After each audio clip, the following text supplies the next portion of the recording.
नमस्कार, मैं प्रियंका और आप देख रही हैं न्यूज़ आप तक 24। आज के समाचारों में है कि उत्तरकाशी के सिलक्यारा टनल में फंसे 41 मजदूरों को मंगलवार देर शाम बाहर निकाला गया। शाम 7:55 पर टनल से जैसे ही पहला मजदूर बाहर आया, पूरे देश में खुशी की लहर दौड़ गई। इसके बाद अगले आधे घंटे के अंदर सभी 41 मजदूर टनल से बाहर निकाल दिए गए।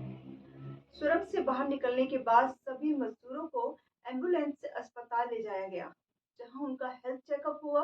इसके बाद प्रधानमंत्री नरेंद्र मोदी ने सभी मजदूरों से फोन पर बात की और उनका हाल चाल जानना चाहा।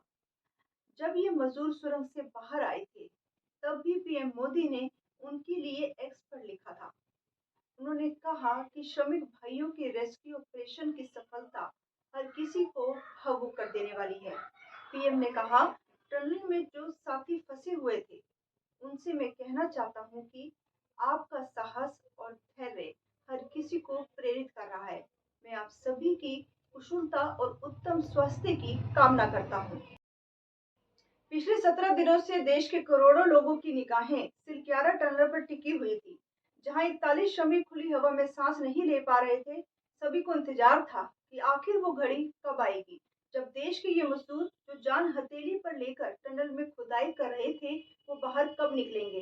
लेकिन 17 दिन बाद 28 नवंबर की सुबह उन मजदूरों के लिए आखिर वो शुभ घड़ी आ ही गई। सुबह से ही टनल पर हलचल तेज हो गई थी।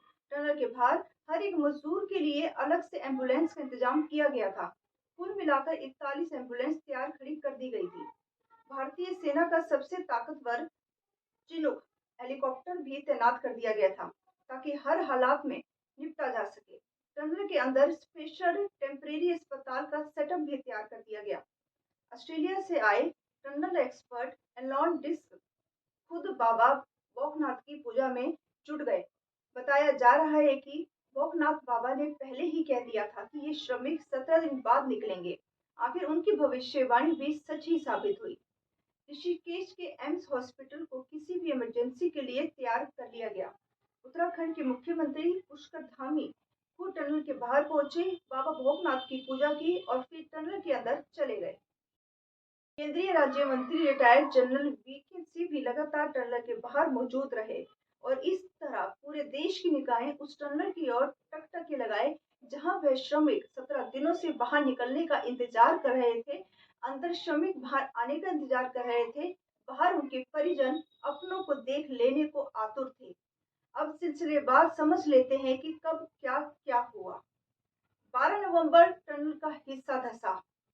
13 नवंबर ऑक्सीजन पाइप से मजदूरों से संपर्क साधा गया। 14 नवंबर बर्मा मशीन से वर्टिकल ड्रिलिंग।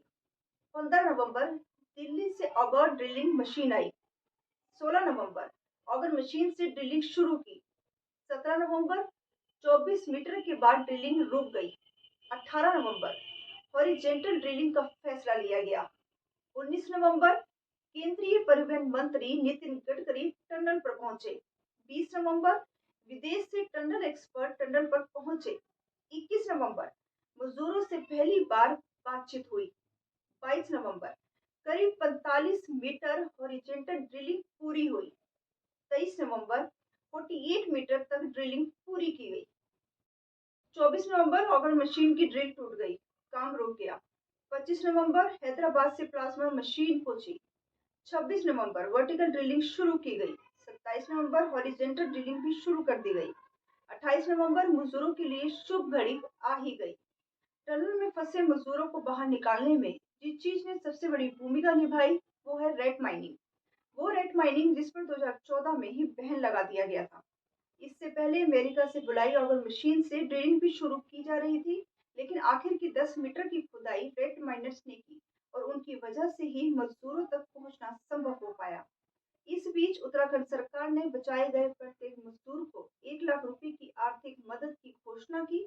उन्होंने कहा कि हमारे प्रत्येक श्रमिक भाई के लिए हमने उत्तराखंड सरकार की ओर से प्रत्येक को 1 लाख रुपए की आर्थिक मदद की घोषणा की है। हम बुधवार को चेक सौंप देंगे। उत्तराखंड की सिलक्यारा सुरंग से 28 नवंबर को सभी 41 मजदूर बाहर आ गए। इन मजदूरों के इंतजार में उनका परिवार पिछले 17 दिनों से बेचैन था।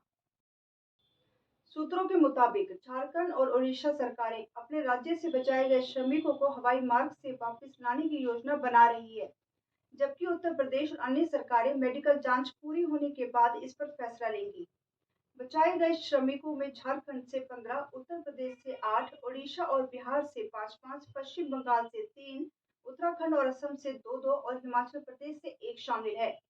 हालांकि इनमें से एक मजदूर इतना बदनसीब रहा कि वो खुद तो सुरक्षित बाहर आ गया, लेकिन उसके बाहर निकलते ही सिर से उसके पिता का साया उठ गया। इस बदनसीब मजदूर का नाम भक्तू मुर्मू है और वो झारखंड के पूर्वी सिंहभूम जिले के बहादा गांव का रहने वाला है।